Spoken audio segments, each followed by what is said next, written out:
another Wright Stew podcast. I am Paul Stewart. And I am Brian Wright still.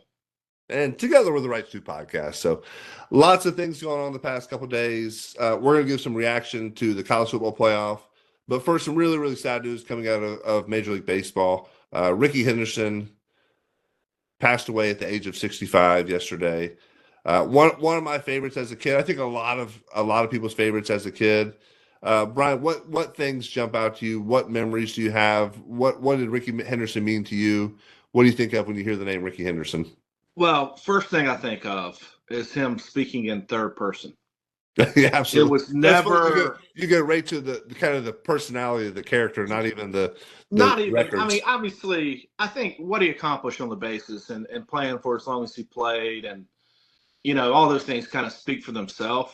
But everybody who tells a story, I heard Will Clark talk on it. I've heard some different guys. John Allrood told a story about, he played with Rickey whenever he was with the Mets. Obviously, he wore the hat because he had a hard helmet. Yeah, he wore the hard helmet, and then he goes and plays with him the next year. I think it was at Seattle. It was in Seattle. Yeah, and so Rickey goes up to him. He's like, hey, I played with a guy last year who had a hard hat. And he's like, yeah, hey, Rickey, it was me. We were teammates last year. And so Rickey was Rickey. So another story is like Harold Reynolds, whenever I think Rickey was hurt, Harold Reynolds gets a call from Rickey, and it's like, I think Harold Reynolds only stole like 60 bases. He stole 60 bases and won the stolen base title that year. Yeah, but Rickey was hurt for like half the year. Yeah, Rickey was hurt, and he's like, Rickey would have stole 120 bases. Rickey stole 50 bases in 50 games, and then hung up. And so I think it's kind of crazy, dude. I mean, I think those numbers do have a chance with the new rules to maybe, I don't know if they'll ever be touched, but can be flirted with, just because I think the base stealing is coming back, but I don't think there's nobody that I know of personality-wise. Hey, the big thing about Rickey Henderson when I think about this, my son, a lefty thrower, righty hitter. Yeah, that's rare. Probably the greatest lefty thrower, righty hitter in the history of the game. So Rickey Henderson with 1,406 stolen bases. The next closest is Lou Brock at 938. So he's 450 or so above that. Stolen bases haven't been a thing. They're starting to come back a little bit. We're starting to see more base stealing in baseball. But really for a long, long time, there was no emphasis on stolen bases. Guys weren't being really forced to do it. But now with the two throw over rule, the bigger bases, some things, it makes it a little easier. We saw some of that this year. The stolen base kind of came back, and it did create some excitement. So Rickey won the stolen base title 7 years in a row, his first 7 full years in the big leagues, which is amazing. Had 130 steals one year. Interesting enough, he was also caught stealing 42 times. That's a lot of times to get caught stealing. That basically means every time he was on the bag, he was going, dude. He was going. It's just a matter of whether you catch him. Yeah, catch him or not. Also, one of the most underrated statistics, in my estimation, of all time, runs scored. And Rickey has the most runs scored of all time ever, 2,295. The game of baseball is about scoring more runs than the other team, and he did that better than anybody, which makes him, in my estimation, one of the best to ever do it, right? Ever played the game. And then really set the standard for what a leadoff batter is going to be from when he started to today's game, right? I think it was 80 leadoff home runs, career 81, something like that. Just a phenomenal number. So, I mean, you're starting the game off 1-0, right? That's it's incredible, amazing. Bro. It's incredible. The other thing that I think of, I mentioned that, hey, it might be a possibility, dude. You'd have to average, I think, if the math is close, like 72 stolen bases for 20 years. Yeah. To flirt with his number. So that's never going to be touched, man. Yeah. And he played for 25 years, too. So he played a long, long time, played with a lot of different teams towards the end there. So really, really cool. So I did never had a chance to run into Rickey. Played with a few guys who play with him, but I never had a chance to meet him or come across him. But I do remember him you remember he would, and I don't know if you were an outfielder. I played a little outfield like in high school and Legion ball. Right. But he would slap the glove, slap it on his knee, and snatch the ball down. I remember my first year in pro ball. I was pitching in Great Falls, so this is Pioneer League, and it had kind of like a little blooper. But I would do that in high school. I would pop the glove and snatch it.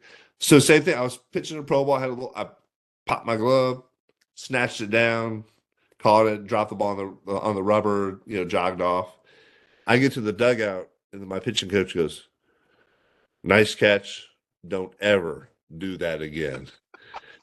I was like, "Man, I'm just trying to be Rickey out there." I didn't say that, but so Rickey had an influence on me from that perspective. And the other thing too, I remember the one baseball card he had back in it was a scorecard. They did this series where it was like these black and white photographs that were kind of different. They weren't like a traditional baseball card. They had guys in like poses, and he did one where he was in a leadoff position. It's a pretty famous card from back in the day, but it was a really cool card, and you could see like how muscular he was. Yeah. So he was All-American running back as well in high school, and you can imagine with that speed, he ran track, so he did a lot of different things. And goes back to what we preach as coaches and what we believe in. He was a multi-sport athlete. Probably could have. I would imagine if he put his mind or dedicated his time to football, probably could have played in the NFL as well. Probably that good of an athlete. Well, I thought what was ironic was he actually threw out the last pitch at Oakland this past year, and it was against the Mariners, one of the teams that he played with towards the end as well. So, 65, pneumonia. Pretty short little stint. Yeah.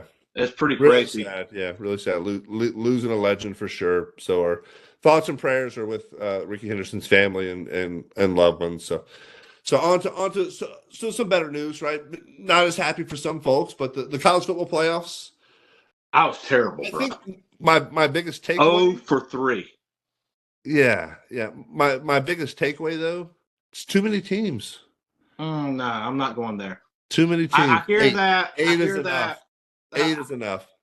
No, I mean, here's the deal. I think it probably so, but we were too few teams for so long. I think it gives like your Boise States, your, heck, 2 ACC schools a chance to get in. So I'm fine with 12. And here's the deal. Even though Clemson got beat by 2 scores, Clemson was the number 12 seed. That game, they got stopped going in the fourth quarter. That kind of solidified that Texas was going to win it. Yeah. So you could argue that was a pretty competitive game. None of the other 3 were competitive. Indiana, Notre Dame, not competitive. Ohio State, Tennessee, not competitive. Yeah, so does that mean Tennessee really shouldn't have made it in just because they got beat really badly? I don't think so. I mean, the other thing too, it seemed like weather really played a factor. Yeah. Like SMU did not look ready for that kind of cold. Tennessee didn't look like they were ready for that kind of cold. Like, I know that you mentally say it's not going to affect me, it's not going to bother me. But then you get out there, and if it's 20 degrees, it's 20 degrees, and if it feels like 13, it's cold. And if you're not used to that's different. Yeah, and your body can't acclimate quick enough. I don't think. I think there is some advantage, and clearly the home teams with the energy in the buildings had the advantage. huge event, man. That was really fun to see. I just want to bring up one thing on SMU. Yeah, they got throttled. But, dude, they got stopped 4 times in the red zone, inside the 10 or 15. On a neutral site or a site that is not so heavily, and Penn State still beats them. Yeah. But out of those 4 red zone trips, they got 3 points. If Jennings stopped throwing touchdowns to Penn State, they might have been okay. The combination of those 2 things is why they got beat that badly. Yeah.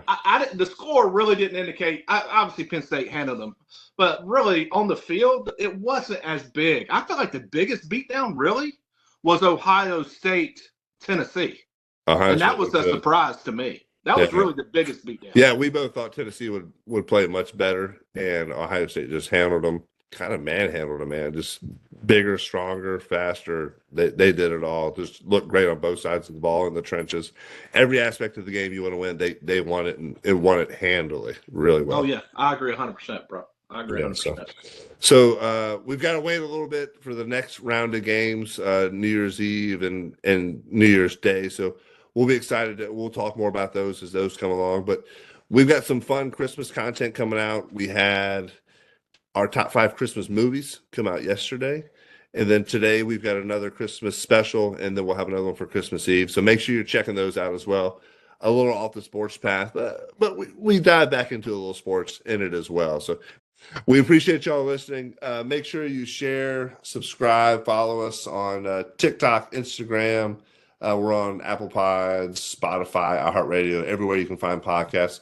Make sure you're sharing this out with your friends and family as well. We appreciate it. Out. Go Pack.